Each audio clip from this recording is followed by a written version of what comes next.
점수 잡는 Hackers. 일단 저는 크게 두 가지로 나눴어요. 그리고 연령대도 나눴고. 근데 네 그룹이었잖아요. 그러니까 그거를 둘씩 이렇게 하는 게 낫죠. 그래서 여기서 소셜 커넥션은 약간 좀 나이가 어린 사람들, 아까 아이들과 그 다음에 청년들이 있었죠. 그래서 아이들과 뭐 한 20대 뭐 이 정도까지는 소셜 커넥션을 위해서 취미가 필요해. 그러면 이거는 누구를 위한 거죠? 벌써 딱 예상이 되죠. Personal fulfillment는 개인 만족, 그냥 개인의 충족. 개인 만족을 위해서는 대상이 누굴까요? 여기다 제가 써놓지 않았어요. 너무 당연해서 사실. 노년 세대분, 퇴직한 분들이나 아까 누구였죠? working people, 직장인들. 직장인들이나 퇴직자들한테는 자기 만족이나 뭐 이런 걸 위해서 필요하다. 라고 했어요. 사실 직장인들이나 퇴직자도 소셜 커넥션을 위해서 취미가 필요하다고 해도 돼요. 이건 설명하기 나름이에요. 제가 정답을 여러분한테 주는 게 아니라 그냥 개인의 생각을 정리한 거예요. 그래서 이 둘이 바뀌었다. 뭐 바뀌어도 틀린 건 아니죠. 근데 제가 쓴 게 조금 더 좀 이해가 되기 쉽고 통상적으로 이제 퇴직하고 특별하게 출퇴근하지 않을 때 본인의 행복감을 위해서 취미를 가지는 거를 이제 personal fulfillment로 표현한 거죠. 그래서 벌써 두 개의 본론이 각각의 이렇게 둘씩 그룹으로 나눠진 거 보이죠. 그리고 소셜 커넥션이라 하면 아이들이나 뭐 20대 같이 뭐 이런 청년들은 proper socialization이 중요한 나이이고, 그리고 같이 뭔가 취미를 하거나 뭐 혼자 하든 같이 하든 주로 같이 하죠. 하면서 ability to 약간 empathy 하면은 공감이죠. 이렇게. 근데 empathize 하면은 공감하는 능력을 뭐 키우거나 가지게 된다고 할 거예요. 그리고 사실 여러분한테는 제가 이 정도까지만 써도 하나의 본론에 하나의 아이디어만 써도 괜찮다라고 하지만 괜찮다고 했지 모범 답안이고 만점이라고는 안 했죠. 그럼 제가 제시하는 게 모범이고 만점에 가까워지는 방법이긴 하죠. 그래서 여러분이 공부가 너무 조금 바쁘다면 그러면 하나 정도만 가지고 좀 이렇게 설명을 약간 더 충분하게 하면 되고, 저는 이미 한 말에 연관이 되면서 조금은 다른 의견을 하나 더 쓴 거예요. 그래서 이게 오해하면 안 되는 게 제가 그냥 1번, 2번이라고 해놓긴 했는데 두 개의 완전 다른 아이디어가 아니라 1번 아이디어에 약간 추가되는, 그러니까 같은 맥락인데 약간은 다른 두 개의 아이디어로 그렇게 이해를 해야 되는데 이게 조금 사실 어려울 수 있어요. 왜냐면 안 하던 걸 여러분이 하니까. 이게 어려워서 어려운 게 아니라 그냥 너무 생소하니까 이게 좀 어렵게 느껴질 수 있는 건 이해되는데 조금 많이 보면서, 웬만하면 영어를 가지고 이제 따라 쓰는 것도 괜찮고 제 에세이를, 아니면 어떤 학생이 알려줬는데 자기는 제 영어 에세이를 일단 한 3-4번 읽어요. 소리내서 읽든 정독을 해. 그 다음에 그거를 한글로 대략 이렇게 한번 바꿔본대요. 이해도 할 겸. 그 다음에 본인이 약간 번역한 그 한글을 토대로 다시 영어로 해보는 거 괜찮은 방법이라서 되게 좋은 복습 방법으로 좀 추천하고 있긴 해요. 사실 뭐 개인에 따라 조절할 수 있지만, 그래서 저는 공감 능력 키워야 된다. 중요하다. 젊은 세대에. 그리고 공감 능력이 생긴 상태인 아이들이나 20대는 이런 clear self identity, 명확한 자기, 이런 자아 같은 게 내가 어떤 사람인지에 대해서 아는 것도 되게 중요하잖아요. 그래서 그런 것들이 생긴다는 거죠. 왜냐면 남을 이해하고 공감할 수 있는 사람이 이런 것도 생기는 거잖아요. 그리고 그게 바로 이런 어린 사람들을 대상으로 쓰고 있으니까 얘네들이 나중에 커서 어린이가 뭐 대학생이 되고 이런 대학생이 만약 뭐 3, 4, 50대가 되면 성인기에 이런 좀 자신감을 가지고 살 수 있다는 거죠. 그래서 취미의 중요성을 얘기할 때 이렇게 조금 젊은 세대들은 인생에서 되게 필요해 뭐 이런 식의 내용이고, 이쪽 직장인과 퇴직자들한테는 개인의 만족, 뭔가 highly motivated 이런 거, resilient during setbacks. setbacks 하면 그냥 약간 좀 어려운 일을 말하는 거죠. 어려운 시기 동안 resilient 하다는 게 한글로는 막 회복 탄력성 이렇게 말하던데, 어려운 시기 동안에 다시 그걸 회복해내고 그러니까 어려움을 극복할 수 있는 능력을 말하는 거죠. 책에서 배울 수 없는. 그래서 여기서는 취미라는 거를 함으로써 뭔가 이런 그 능력이나 경험이 생긴다는 거고, 이제 그로 인해서 건강도 좋아지고, 이게 물리적인 피지컬 에너지는 이제 체력을 말하는 거죠. 그리고 멘털 스트렝스는 정신력을 말하는 건데, 취미가 건강하고 너무 재밌고 좋고 잘 안정이 돼 있으면 그런 사람들은 좀 뭔가 건강하잖아요. 괜히 맨날 일만 하고 맨날 공부만 하고, 그것도 그렇게 건강한 일상은 아니죠. 너무 지나치게 하나만 하는 거. 그래서 스트레스를 풀 수 있고 조금 자기의 다른 면을 개발할 수 있는 이런 취미가 첫 번째 본론에는 어린 아이들, 청년들한테 중요하고, 이런 면에서 바디2는 또 다른 면에서 중요하다. 이런 내용인데, 이게 논문은 아니니까 너무 부담스럽게 보진 말되, 그 대신 너무 또 막 무시하면서 말하는 것처럼 쓰면 안 돼요. 말하는 것처럼 글을 쓰면 그냥 못하는 거죠, 사실은. 그래서 구별해야 돼요, 말과 글은. 그래서 그거를 위해서 여러분이 지금 공부를 시작하는 거죠. 표현들 바로 맞춰볼게요. 이미 학습 자료와 같이 여러분이 예습이 되어 있는 상태에서 1번은 많이 맞았을 것 같아요. 학과 외에 이거 extracurricular activities. 여기서는 extracurricular team sports라고 했는데 당연히 지금 분위기가 그 아이들이나 뭐 청년들을 말하는 거죠. So extracurricular team sports like soccer and swimming 같은 취미를 예로 나와야 돼요. 이렇게 약간 이왕이면 같이 하는 거. 스위밍 혼자 할 수 있나요? 혼자 하든 같이 하든 뭐 남과 이렇게 공부 말고 다른 거를 함으로써 2번 이런 능력이 생긴다고 했죠. 아까 empathy라고 했고, 여기서 the ability to empathize throughout life 하면 평생 뭔가 타인에게 공감할 수 있는 능력이나 가치, 양보, 배려 뭐 이런 거를 배운다는 거죠. 그리고 이게 이런 젊은 세대한테는 social connections를 그 foster, encourage라고 생각하면 돼요. 장려하고 조성, 육성하는 거. 그래서 책에서 마치 배울 수 없는 거를 되게 중요하게 배우는 것처럼 쓰긴 했어요. 나머지 4번은 age specific exercise classes라고 했는데, 이제 뭐 노년 세대나 예를 들어 50대를 위한 뭐 운동 수업이 또 따로 있잖아요. 이제 그런 걸 참여함으로써 이제 5번 같이 직장인이나 좀 어른들은 sense of work-life balance가 말 그대로 이런 일과 삶의 균형을 말하는 거죠. 일과 삶의 균형을 이제 성취할 수 있다는 거고, 그리고 요거는 tailored 하면 맞춰진. 그래서 workout은 운동이죠. tailored to까지 주로 외우라고 하거든요. Their bodies needs 하면은 이제 아까 말했듯이 50대, 60대를 위한 그런 운동 클래스를 참여해야 본인들의 피지컬 그 니즈에 맞는 거를 하는 거죠.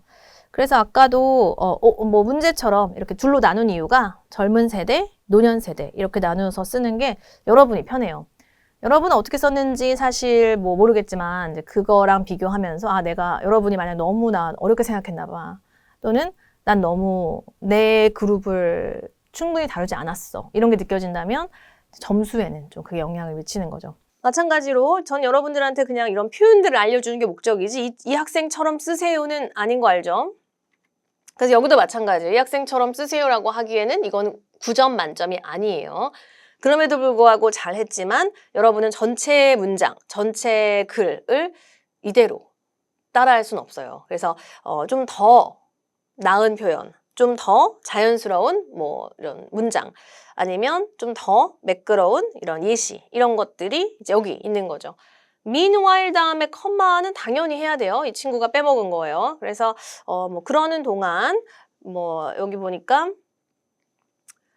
아무래도 막 뭐 페이체크 이런 얘기 나오고, 아마 돈 그냥 가족이 아니면, 가족과 관계 없는 사람이면 그냥 돈을 받기 위해 일한다, 뭐 이런 얘기를 이 친구가 먼저 했어요. 그래서 제가 최대한 그거를 완화해서 다시 정리하자면 non-family businesses가 이제 family business의 반대 상황이죠. 그리고 이런 걸 여러분이 언급할 필요도 있죠. 이게 주제어니까 이거를 언급하는 것도 주제에 대한 반대 상황, 즉 주제를 이해한 거죠. 그래서 non-family businesses usually have employees who just want to earn a paycheck. 그러니까 즉 그냥 돈 받기 위해서, 단순히 돈을 받기 위해서 일하는 직원들이 주로 있을 수 있죠. 어느 업체에서나. 그게 막 나쁘다를 말한 건 아니지만 내 가족의 회사라면, 내 가족의 일이라면 아무래도 그냥 단순히 돈 받기 위해서 일하는 사람들은 적죠.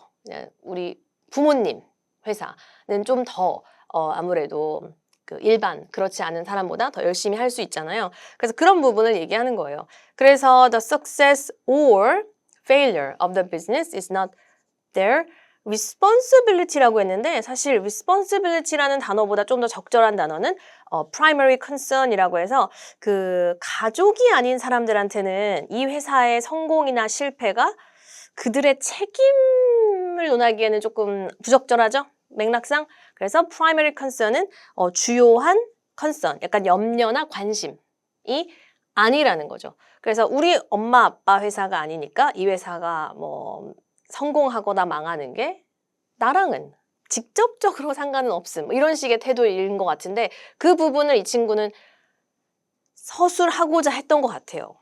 하지만 그렇게 되게 설득력 있는 포인트는 아니었고 이제 제가 이 다음 강의에서 소개하는 모범 답안처럼 조금은 객관적이고 조금은 문어체를 담아낸 표현이 좀 더 학습 자료로는 좋죠. 이건 여러분이 근데 이거 가져가세요. primary concern 이런 표현 여러분이 이렇게 조금 약간 다소 어색하게 responsibility라는 단어를 쓰지 말고 이 문맥에 그리고 뭐 이런 거 논하려면 여러분이 해도 돼요. success or failure of the business를 논하려면 근데 저는 이렇게 직접적으로 이런 얘기를 이 다음 강의 모범 답안에선 하진 않았어요. 아무래도 저는 학습 자료를 제공하는 좀 모범을 보여야 되는 입장이니까 모범을 보이면서도 조금 좋은 학습 자료 제공을 위해서 노력하는, 작성하는 사람이고 여러분은 일단 현장에서 빨리 쓰고 필요한 표현을 가져가야 되는 입장이고 그래서 여기 좋은 표현이고 맞는 말인 거 아는데 이제 다소 좀 약간 노골적이어서 설득력 면에서는 이렇게 의견이 갈릴 것 같아요. 여기도 따라서 쉼표를 또 빼먹었어요. 이 학생이. 여러분은 빼먹지 말란 뜻이에요. So family-owned business will be less likely to fail. 무슨 말인지 알겠죠?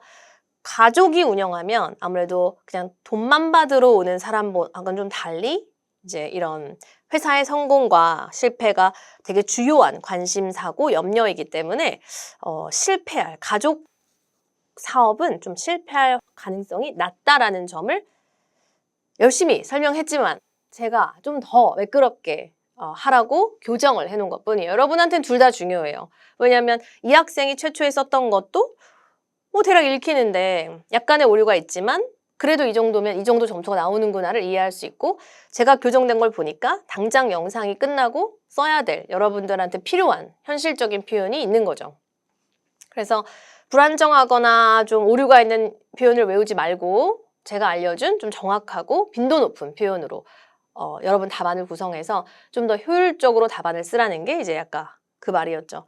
약간의 패러프레이징도 몇 번 봤죠? 계속 패밀리 비즈니스라고만 안 했어요. 지금 여기 벌써 마지막에 패밀리 오wned 비즈니스라고 하기도 했고 아까 뭐 non-family business도 필요하다면 그 반대 상황으로 논해야 되고 이 앞에 슬라이드에서 또 다른 표현도 등장했었고 그래서 계속 메모하고 있죠? 지금 여기는 외우는 거 아니고 메모하면서 머릿속에 여러분이 당장 필요한 것들을 준비하고 영상 끝나자마자 바로 써야 돼요. 실제 시험처럼. 어떤 상황이었죠? 여러분이 You recently used the company to help you move your furniture and possessions to your new apartment. 그래서 여러분이 새로운 아파트먼트로 이사를 가는 거죠. 근데 the removal company has now asked for your feedback. 피드백을 요청했어요. 그래서 현재 완료식으로 현 시점에 여러분은 여러분이 이용한 서비스에 대한 피드백을 줘야 되는 입장인 거죠. About the service they provided. 그래서 그들이 제공한 서비스에 대한 피드백을 주세요. 이렇게 했는데 여러 가지 사항이 있었죠. 요구한 게 Write a letter to the removal company. 세 가지. 첫 번째가 Explain. 설명하시오. What went well. 어떤 게 잘 됐었는지. 무엇이 잘 진행됐는지를 쓰래요. On the day you moved house. 이사를 이제 가던 그날에 항상 day는 on이죠. 그날에 어떤 것들이 좀 잘 진행됐었는지 즉 칭찬이죠. 두 번째는 praise an employee 특정인을 칭찬하라는데요. 이건 이제 여러 가지 업무상의 칭찬이었고 이거는 특정 사람 이름이 필요해요. 이 정도면 그리고 여러분이 뭐 하루 종일은 아니지만 거의 반나절 몇 시간 동안 여러 명과 소통했는데 그 중에 뭐 팀장이나 아니면 그 중에 뭐 특별히 되게 많이 도움을 줬던 어떤 직원의 이름 정도는 알 수 있을 법하고 또 모른다 하더라도 지금 이런 시험 상황에서 약간 지어내는 것도 충분히 가능하니까 이제 실제 사람의 이름을 말하면서 an employee who was particularly helpful 하면은 특별히 이제 그 도움이 됐었던 사람을 칭찬하래요. 그러면 또 장점을 몇 가지 얘기해야 돼요. 이거는 첫 번째는 이사 업체에 대한 장점들, 두 번째는 그 사람이 어떻게 도움이 됐는지, 그다음에 세 번째가 mention an aspect of the service that you were not happy with. 행복하다기보다는 만족하지 않았었던 서비스의 그 점에 대해서 언급하시오예요. 뭐 complain까지는 아니고 그냥 mention, 언급만 하라 그랬으니까 너무 지나치게 화를 내거나 너무 지나치게 길게 쓰거나 뭐 보상을 요구할 필요까지는 없는 상황이죠. 늘 말하는 짧은 시간 동안의 짧은 글이니까 여러분이 조금 전략이 필요하고 이미 여러분이 익숙해진 주제랑 직접적인 연관 있는 표현들이 덩어리로 나와줘야 점수라는 게 확보되는 거죠. 네, 바로 이제 시작을 할 건데 여러분의 그 학습 자료 준비돼 있고 1번 한번 여러분이 제 걸로 메모를 해보세요. 그래서 이전 강의에서의 실제 학생의 글, 여러분의 아이디어, 또 제 것까지 해서 뭐가 여러분한테 더 조금 더 공부하기 쉬운지로 방향을 잡아야지 너무 또 많은 내용을 외우는 것보다는 이제 작성하기 쉬운 방향으로 좀 전략적인 목표 점수 공략을 하라고 항상 강조했죠. 그래서 첫 번째 질문이죠. What went well? 어떤 점이 잘 이제 뭐 진행됐었습니까? 그래서 할 수 있는 말이 뭔가 punctual하다는 거, 제 시간에 왔다는 거. 근데 저는 그냥 좀 더 쉽게 썼어요. 그냥 arrived on time 하면은 제때 도착을 해서, 그리고 packed 하면은 짐을 싸는 거죠. belongings carefully. 그래서 여러분의 그런 소지품들을 되게 조심스럽게 그 패킹을 해줬다라는 게 당연히 나와야 되는, 되게 기대되어지는 그 예상되는 표현이죠. 그리고 일부러 과거로 써놓긴 했는데 이런 지금 상황과 직접적 연관이 있는 동사들을 제가 늘 강조하는 적절한 종류, 뭐 arrive나 pack 이런 게 이제 짐을 싸다라는 표현이 지금 필요하죠. 시제 중요하죠. 과거잖아요. 과거에 있었던 일. 굳이 완료 시제를 쓰진 말고 그냥 과거에 있었던 사실로 취급하면 될 것 같고, 동사의 형태, 뭐 수동태, 능동태 정도를 의미하는데 이제 주로는 이런 경우에는 그들이 도착하고 또 그냥 짐을 싼 거니까 당연히 능동으로 나온 거죠. 그리고 필요한 경우 부사를 좀 이렇게 쓸 필요는 있어요. 그리고 여러분들이 이제 전반적으로 써내려가면서 그 점수에 신경을 써야 되기 때문에 부사보다는 약간 이런 종류나 동사의 시제에 제일 집중하는 게 좋다라는 점은 항상 강조했었고, 그래서 2번도 마찬가지죠. 어떤 점을 칭찬하는 건데 사실 지금 방금 말한 거 중에 하나를 써도 돼요. 무슨 말인지 알죠? 저는 모범을 보이기 위해서 약간 하나 이상의 항상 내용을 집어넣고 조금 더 여러분이 할 법한 것보다 더 같지만 제때 도착한 거는 여기다 쓰고 되게 조심스럽게 내 소지품을 포장해 줬다는 건 어떤 사람 이름을 하나 정해서 거기에 써도 돼요.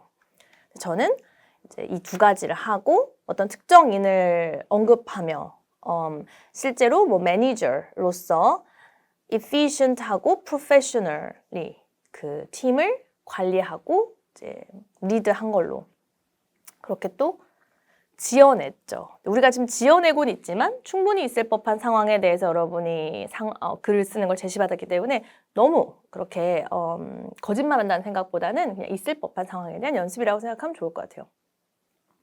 세 번째가 뭔가 만족스럽지 않았던 거. 엑스트라 피가 있었다고 전했는데 충분히 있는 일이죠. 실제로도. 네, 그럼 방금 논의한 내용을 토대로 표현들을 좀 정리를 해보자면 1번, 충분히 암기됐죠. 제 시간에 도착했다라는 점이 아까 뭐였죠? A로 시작하는 동사로 arrived on time 이었죠. on time, 정시에. 2번, 내 소지품을 조심스럽게 챙겼다는 점도 충분히 나올 법한 표현이죠. 지금 상황에서. 이미 거의 썼죠. 제가 앞에서 보여준 거 그대로 packed my belongings carefully. 이런 부사도 표현력이나 글의 뭔가 이제 재미를 위해서 좀 필요해요. 3번, 또 다른 칭찬이긴 한데 다 동사 좀 중시하고 있었죠. 제가 그냥 worked faster than expected. 예상보다 더 빠르게 일을 했다는 거. 4번, 아무 어려움 없이 이사를 했다는 거 제일 중요한 점이죠. 그래서 이것도 동사 중시하면 moved out of my house, my old house, 이전 집 뭐 써도 좋고 without any difficulties, 어려움 없이 이사했다는 되게 제일 중요한 점이고 5번, managed the team efficiently and professionally. 그래서 부사를 방금 말했지만 좀 더 표현력 있고 어휘력 있어 보이게 제대로 제때 쓰는 거 중요하고 6번 save time and avoided potential snakes 하면은 약간 difficulty를 의미해요 사실. 그냥 예상치 않은 이런 어려움을 피했다는 거죠. 왜냐하면 업체가 잘 해주어서. 역시나 동사. 그래서 늘 강조하는 avoid와 뭐 snakes, save와 time, 그리고 manage와 뭐예요? team. 뭐 이런 식으로 여러분이 적절한 덩어리진 표현들을 또 주제랑 연관된 상태에서 많이 보여줘야 점수라는 게 나온다는 거. 이제 확실하게 알았죠? 토익은 해커스 영어도 해커스 고득점 메이커스 만점을 받아 버렸어 토익은 해커스 영어도 해커스